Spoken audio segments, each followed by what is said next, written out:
જય શ્રી કૃષ્ણ. અત્યારના સમયમાં સમય એટલે બહુ અઘરો હેલો જાય છે. એકાંતવાસ વાળું જીવન હોય ને એને તો અતિ એમ કે દુઃખદાયક પીડાદાયક ગણાય.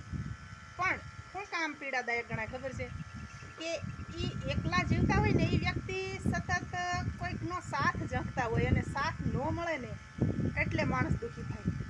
તો હું કહું છું કે જો ભગવાને આપણને જન્મ આપ્યો છે, આપણે કેવી છીએ કે અણુ અણુમાં ભગવાનનો વાસ છે. એ ભગવાનની મરજી વગર પાંદડું હલતું નથી. તો પછી આપણે એકલા સેવી એમાં કંઈક ભગવાનની જ મરજી છે એવું વિચારી અને આનંદથી જીવો ને આંખોમાં પાણી આવી જાય. એકલા સેવી એનો અફસોસ થાય એવો અફસોસ ન કરાય. આપણને એકલા રાખવામાં ઉપરવાળાનો કાંઈક ઈરાદો હશે, કાંઈક હશે કે આપણે એકલા છીએ. મા બાપનો સાથ છૂટી જાય તો જન્મ છે એનું મૃત્યુ તો છે જ તે. આપણે બધાએ જન્મ્યા સેવી તો જવાના જ છે. આપણે કોઈ અમર તો છે નહીં.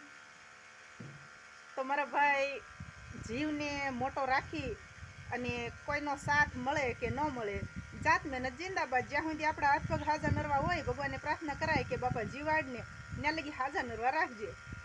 તો બસ ભગવાનને એટલી પ્રાર્થના કરાય અને ભગવાનનો સાથ સહકાર રાખી અને જીવે જવાય. જીવન ઉદાસ થઈ જાય એવો મનમાં વિચાર જ ન લવાય. સાચું કહું છું ને?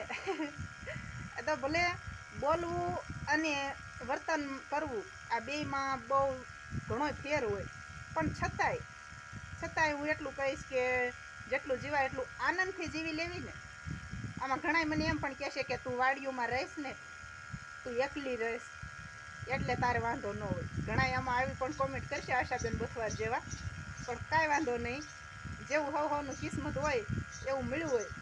પણ જો આપણે એકલા હોઈએ ને તો ભગવાનનો સાથ રખાય અને આનંદમાં જીવાય. બસ જાજુ કાંઈ નહીં, પણ જેટલા દિવસો ભગવાન આપણને જીવાડે ને એટલા દિવસો ચહેરા ઉપર હસી અને મનમાં આનંદ રાખી અને જીવી લેવાય. જય શ્રી કૃષ્ણ. ખુશ રહેજો.